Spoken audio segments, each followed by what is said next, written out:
Big TV digital exclusive breaking news చూస్తున్నాం. ఒక భార్య భర్తను చంపిన విధానం చూస్తూ ఉంటే నిజంగా గుబులు పుడుతోంది అనే చెప్పాలి. ఎందుకంటే ఎవ్వరూ ఎక్కడ ఎప్పుడు ఊహించలేనంతగా జరిగినటువంటి స్టోరీ ఇది. దానికి సంబంధించి మనం చూడబోతున్నాము.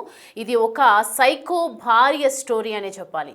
వివాహేతర సంబంధానికి అడ్డుగా ఉన్నాడు అని చెప్పి భర్తను చంపివేసింది భార్య. ఆ తర్వాత ఆమె ప్రవర్తన పోలీసులని షాక్కు గురి చేసేలా చేసిందని చెప్పాలి. ఒక్కసారి మనం స్టోరీలోకి వెళ్దాము. ఒంటరిగా కూర్చొని రాత్రంతా ఫోన్ వీడియోస్ చూస్తూ గడిపింది. గుంటూరు జిల్లా దుగ్గిరాల మండలం చిరువూరులో జరిగింది ఈ దారుణ ఘటన. అండ్ ఉల్లిపాయల వ్యాపారి లోకం శివనాగరాజుకు లక్ష్మీ మాధురితో 2007లో పెళ్లి జరిగింది. 2 పిల్లలు ఉన్నారు. విజయవాడలో పనిచేసి టైంలో మాధురికి గోపితో పరిచయం వివాహేతర సంబంధానికి దారితీసింది. అండ్ సినిమా తరహాల్లో టికెట్లో కౌంటర్ సినిమాల్లో కానీ హాల్లో టికెట్ కౌంటర్లో పనిచేసే మాధురి గోపితో ఒకవైపు రిలేషన్ కూడా పెట్టుకుంది. అండ్ ఆ తర్వాత మెల్లిమెల్లిగా ఈ రిలేషన్ను కొనసాగిస్తూనే ఉంది కంటిన్యూస్గా కొంతకాలంగా.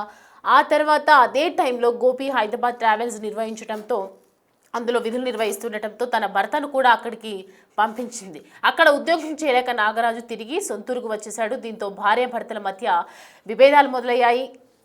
నాగరాజు ఎక్కువగా ఇంటి దగ్గర ఉండటంతో గోపితో రిలేషన్ అడ్డుగా ఉన్నాడని మాధురి భావించింది. ఎలాగైనా అడ్డు తప్పించుకోవాలని లక్ష్మి మాధురి భావించింది. ఈ నెల 18న భర్తకు పెట్టే బిర్యానీలో 20 నిద్ర మాత్రలు పొడిగా చేసి కలిపేసింది. బిర్యానీ తిన్న నాగరాజు కోమాలోకి వెళ్ళిపోయాడు. ఆయన ఆ తర్వాత రాత్రి 11 గంటల సమయంలో ప్రియుడితో కలిసి దిండు అదిమి చంపేశారు. ఆ తర్వాత రాత్రంతా మాధురి ఫోన్ వీడియోస్ చూస్తూనే గడిపింది. తెల్లవారుజామున 4 గంటల సమయంలో ఇరుగు పొరుగును పిలిచి గుండె నొప్పుతో తన భర్త చనిపోయాడని హడావిడి కూడా చేయడం జరిగింది. భార్య భర్తల మధ్య వివాదాలు, ఆమె వివాహేతర సంబంధం గురించి తెలిసిన ఇరుగు పొరుగు వారు అనుమానించారు. అరగంటలో మృతదేహాన్ని అంత్యక్రియలకు తరలిస్తారనగా నాగరాజు స్నేహితులు ఇక రావటం జరిగింది. అతని చెవిలో నుంచి రక్తం రావడంతో చెవి వద్ద గాయం కనిపించడం వెంటనే తండ్రితో పోలీసులకు ఫిర్యాదు చేయించారు.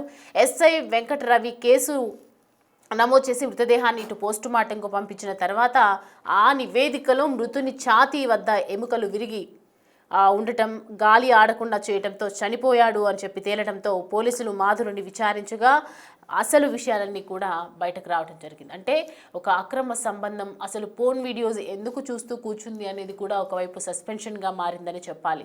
ఎందుకంటే ఒక భర్త తనకు అడ్డుగా ఉన్నాడని చంపేసిన వెంటనే ఫోన్ వీడియోస్ ఎందుకు చూసిందో కూడా తెలియదు. దీనికి సంబంధించి కేసు దర్యాప్తు అయితే కొనసాగుతోంది. అసలు ఎంతకాలంగా ఇది జరుగుతోంది, అసలు ఎందుకు చంపాలనుకుంది తన భర్త, అడ్డుగా ఉంటే చంపేయడమేనా అని చెప్పి ఒకవైపు నెటిజన్స్ అయితే ఫైర్ అవుతూ ఉన్నారు. మొత్తానికి భర్తను చంపేసి ఒక కట్టుకథ అల్లాలని ప్రయత్నిస్తోంది. ఇలా ఈ మధ్యకాలంలో రోజుకొక వార్త దీని గురించి చెప్తూ ఉన్నాం. ఎంతోమంది భర్తలని చంపేసిన భార్యలు ఉన్నారు, ఎంతోమంది భార్యను చంపేసిన భర్తలు ఉన్నారు. ఇన్ని రకాలుగా చట్టపరంగా శిక్ష అనుభవిస్తున్నప్పటికీ కూడా ఎంతోమంది జైల్లో వెళ్ళి కూర్చుంటున్నప్పటికీ కూడా మనం దొరకము, మనం ఏం చెయ్యలేము, మనం అసలు మన వల్ల మనల్ని ఎవరు ఏమి పీకలేరు అనే ఒక పొజిషన్కి వెళ్ళిపోయారు వీళ్ళంతా. అందుకని ఆ ట్రాన్స్లో ఏం చేస్తున్నాము, చంపేస్తున్నామా, భర్తను చంపేస్తున్నామా, ఒక ప్రాణాన్ని తీస్తే మనకి ఏం జరగదా అనే ఫీలింగ్లో మాత్రం గడుపుతున్నారు అనేది క్లియర్గా రోజు చూస్తుంటే అర్థమవుతుంది. ఇప్పుడు ఒకవేళ తన ఫ్రెండ్స్కి కనుక అనుమానం రాకపోయి ఉంటే ఖచ్చితంగా ఇంకా ఇది ప్రొలాంగ్ అయ్యేది అనేది మాత్రం తెలుస్తూ ఉంది. అండ్ ఇవాళ దానికి సంబంధించినటువంటి చూస్తూ ఉన్నాము. వివాహేతర సంబంధం వల్ల ఎన్ని దారుణాలు ఒడిగడుతున్నారు, ఎన్ని దారుణాలకు పాల్పడుతున్నారు అనేది మాత్రం క్లియర్గా అర్థమవుతుందనే చెప్పాలి.